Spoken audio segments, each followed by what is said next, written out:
Paz do Senhor a todos, estamos aí com mais uma lição de escola dominical, que é o evangelista Juninho do Espírito Santo, e estava com saudade de vocês, né? Na aula passada nós não pudemos gravar, não tivemos condições nenhuma de gravar, mas hoje nós estamos aqui gravando a aula de número 11, a ressurreição dos mortos. E é uma alegria muito mesmo, só pude gravar hoje, quinta-feira à noite ainda, nós estamos gravando aqui no meu serviço. Estive doente essa semana, enfermo aí, mas já estamos melhorando aí, graças a Deus. Mas vamos pelo menos passar algo rápido aqui com os irmãos, algo com vocês, ou comentar alguma coisa dessa lição, que na verdade, eu estava observando aqui essa lição número 11, ela chega a ser até rápida, pelo fato que toda lição Escola Bíblica Dominical, que nós percebemos essas lições, elas se repetiram muito, foram bem repetitivas, na verdade, os assuntos, porque foram tentados dividir, e foram bem divididos, claro, mas acaba se tornando pequenos pedacinhos de um assunto assim que a gente já sempre comenta mais abrangente, que é escatologia bíblica, os assuntos, principalmente esse agora que era o último, logo após o milênio, nós tivemos aí o destino dos justos, depois o destino dos ímpios, e agora um assunto que chega a ser parecido, que é a ressurreição dos mortos. Por que chega a ser parecido o assunto? Pelo fato que tanto o destino dos justos como o destino dos ímpios, nós observamos que haverá também uma ressurreição, haverá também algo que vai acontecer na vida deles, que terão que ressuscitar ali.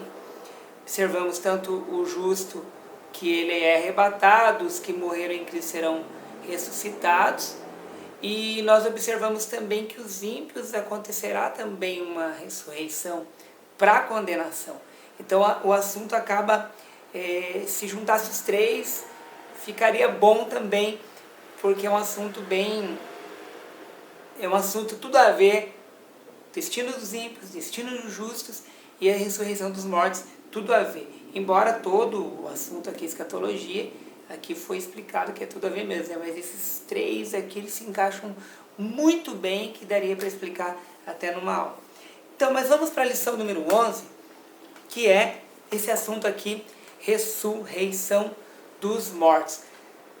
Antes também, eu não lembro se no último vídeo eu agradeci, mas eu quero agradecer também a todos que oraram pelo retiro nosso. Foi uma bênção, foi maravilhoso, Deus salvou, curou, pessoas foram libertas, pessoas foram transformadas, batizadas com o Espírito Santo, foi tremendo mesmo. Quem sabe num outro vídeo eu posso até comentar mais coisas a respeito disso, mas foi muito abençoado mesmo, foi tremendo, então, tá?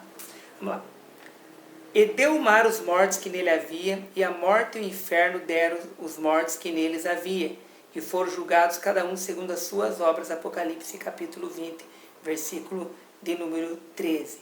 Então nós observamos aqui, já de início, vou tentar ser o mais rápido possível aqui, e vou tentar explicar o máximo possível aqui. Quando nós lemos esse versículo dos mortos,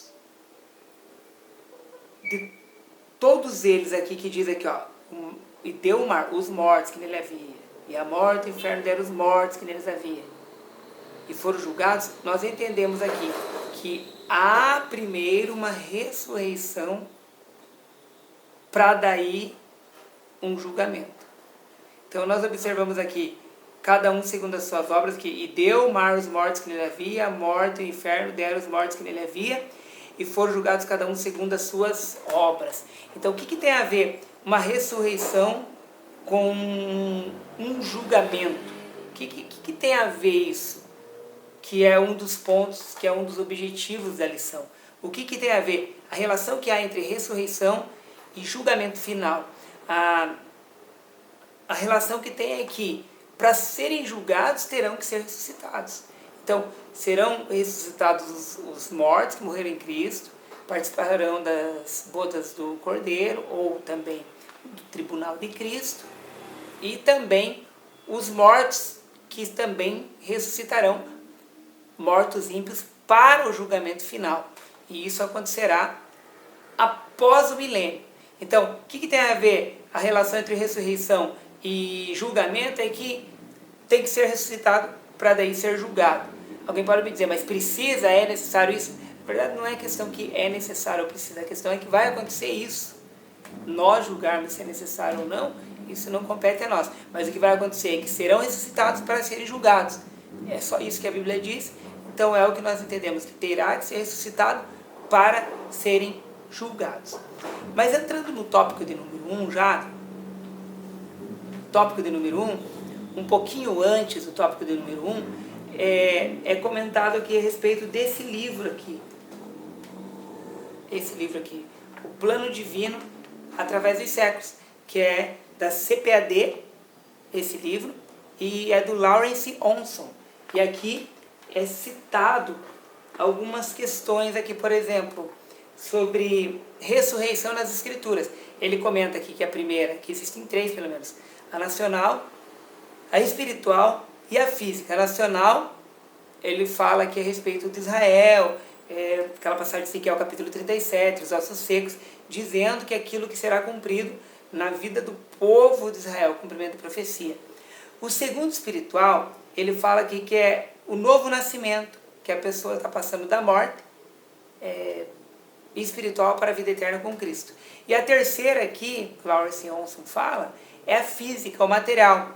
Essa refere-se ao corpo que foi sepultado, o espírito do homem não morre, mas volta para Deus que o deu. Quando a pessoa morre, ocorre a separação total. Daí ele fala a respeito aqui dessa ressurreição aqui corporal. Diz aqui, ó, quando a pessoa morre, ocorre a separação entre o corpo e o espírito. Jesus, os apóstolos, Paulo, João e Pedro ensinaram que na ressurreição unir-se-iam novamente o corpo e o espírito. João capítulo 5, versículo 28, mais alguns textos que falam na lição bíblica aqui. Então, isso que no livro Plano Divino através dos séculos, o Lawrence Onson da CPAD, ele comenta a respeito dessas 3 aqui. Mas entrando no tópico de número 1 já, diz assim, o ensino bíblico sobre a ressurreição. Aí ele cita que no Antigo Testamento, observando dentro do Antigo Testamento, deixa eu pegar minha Bíblia até aqui, observando no Antigo Testamento, a doutrina da ressurreição individual aparece pela primeira vez após o cativeiro de Israel. Mas aí ele começa a citar a respeito dessa doutrina da ressurreição. E ele cita aqui Hebreus, que eu vou ler com os irmãos Hebreus. Ele vai citar algo referente a isso. Vamos ver o que diz aqui, Hebreus capítulo 11, no versículo 10. Vamos ver aqui. Porque espera a cidade que tem fundamentos, da qual o artífice e construtor é Deus.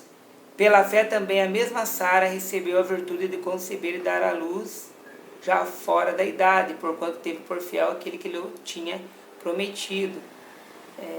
E o versículo de número 12, pelo que também de um, e esse já amortecido, descenderam tantos em multidão como as estrelas do céu e como a areia inumerável que está na praia do mar.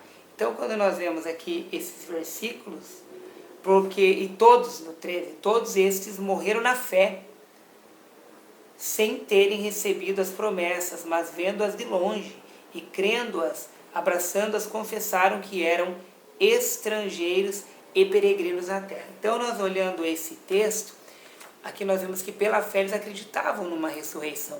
Já os patriarcas, já o Antigo Testamento. E quando eu vejo naquela parte do sacrifício que foi feito, não chegou a ser feito, mas Abraão pela fé, Mateus Felipe está filmando hoje, você sabe que ele foi para ser sacrificado lá, né? Então, é bem esse mesmo. Abraão, ele foi sacrificar o seu filho. Como é o nome dele? Isaac. E no sacrifício lá que foi feito, foi para fazer esse sacrifício, eu particularmente acredito assim. Abraão, que era um homem que teve um chamado de Deus, um homem que teve uma visão de Deus, aceitou o chamado de Deus e já tinha saído das suas práticas pagãs, e os povos ao redor, se não todos, muitos deles, eles sacrificavam filhos. Eles tinham mania, tinham os costumes deles de sacrifício. Abraão não poderia fazer isso porque Abraão não era da mesma linhagem que eles e não estava. Ele servia a Deus, que não aceitava isso. Deus era contra o sacrifício. Então, particularmente, eu acho que Abraão, quando foi obedecer a Deus, eu imagino, tá? Pela fé de Abraão, que ele acreditava, sim, ele acreditava que se ele fosse sacrificar o filho dele, Deus, ele teria poder, sim, para ressuscitar Isaac. Então, esse é o meu modo de pensar, porque se você for pensar como que Abraão iria fazer algo que outros povos ali faziam, que era extremamente errado, esse sacrifício, mas Abraão foi ali. Claro que você tem direito também, você que está assistindo, de pensar e opinar, tanto que você pode falar ali embaixo na descrição, ali para baixo tem os teus comentários, pode comentar também, me ajudar nesse comentário e dar a sua dica e seu comentário ali, não me ofendendo, que é algo que é bom, né, irmão? Mas coloca lá o teu comentário. Mas eu imagino ali, quando nós vemos a carta aos Hebreus, nós observamos ali que eles acreditavam, eles tinham a fé nessa ressurreição também. Então já do Antigo Testamento, já essa doutrina da ressurreição. Já é algo que acreditavam. Daí, continuando aqui na lição, nós podemos observar mais algo aqui. Aí ele cita algumas coisas aqui, moradas dos mortos, tal. Fala sobre Jó. Vemos esta doutrina claramente em Jó, capítulo 19, versículo 25 e 27. Corroborada por Isaías 26, 19, por Daniel 12, 2. Então, no Antigo Testamento. Agora, quando nós olhamos o Novo Testamento, diz assim, o ensino da doutrina da ressurreição dos mortos é mais clara. Por que é mais claro? Por que é mais claro? Porque nós vemos o que? Jesus Cristo. Ele foi crucificado e ele ressuscitou ao terceiro dia. Então ele fica no Novo Testamento algo mais claro a respeito disso. E aí nós vemos aqui que o Senhor Jesus ensinou sobre essa ressurreição dos mortos em relação ali aos saduceus. Os saduceus que eles não acreditavam na ressurreição, que é a primeira vez que você pregou, foi sobre os saduceus também, lembra? A primeira vez que o Mateus Felipe pregou, ele citou os saduceus. Esse grupo aqui, que era um grupo, era majoritário ali, no Sinédrio, era o maior grupo ali, comandava ali, o grupo majoritário, o partido majoritário ali, nos tempos de Jesus ali no Sinédrio. Só que eles não acreditavam nessa ressurreição. Por quê? Porque eles tinham a mesma ideia da imortalidade da alma, que era a ideia dos gregos. Então, esse povo saduceu aqui, esse partido, essas pessoas que eram os saduceus, eles tinham essa ideia da imortalidade da alma e não criam, então, na ressurreição. Na verdade, eles achavam ridícula a ressurreição corporal. Então, eles não acreditavam, não criam nisso daqui, os saduceus. Só que esse assunto aqui da doutrina da ressurreição, ele já era mais comentado no Novo Testamento, até pelo fato de Jesus ter morrido e ressuscitado.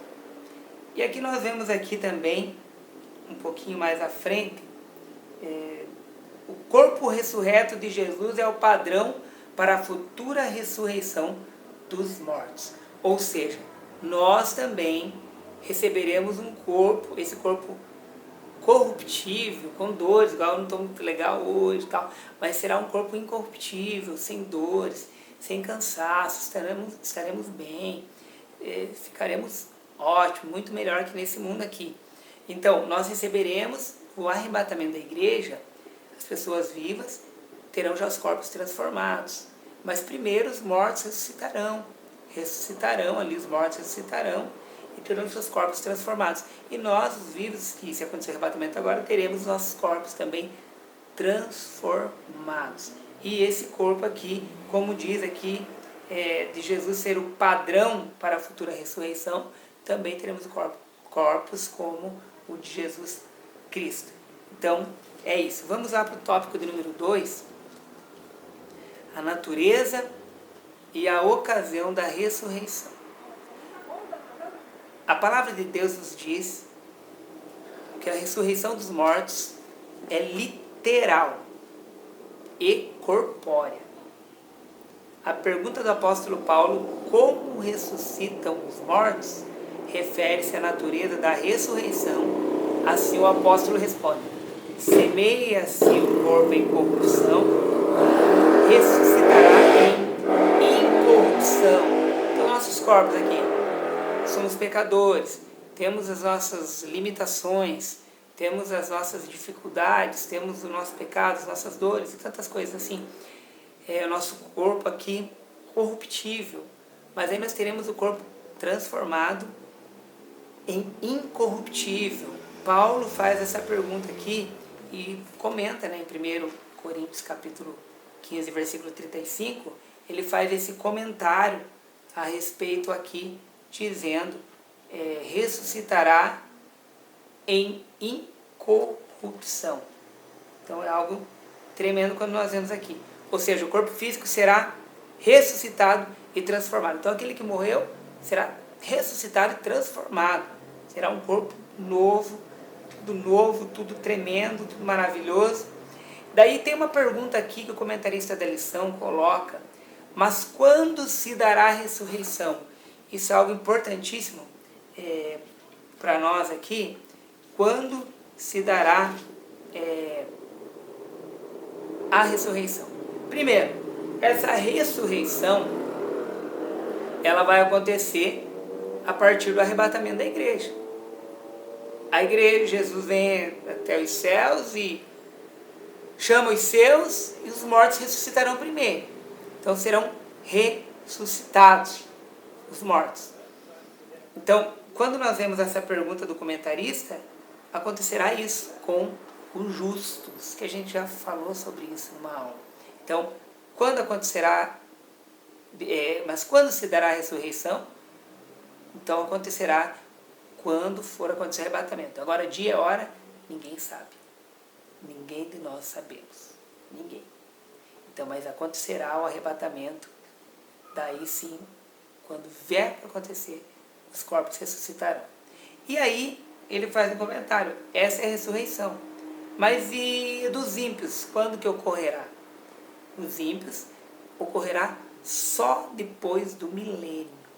Aí sim ocorrerá, acontecerá o julgamento do trono branco, e aí sim será terrível para aqueles ímpios que morreram sem Cristo Jesus, que não aceitaram Jesus como Salvador.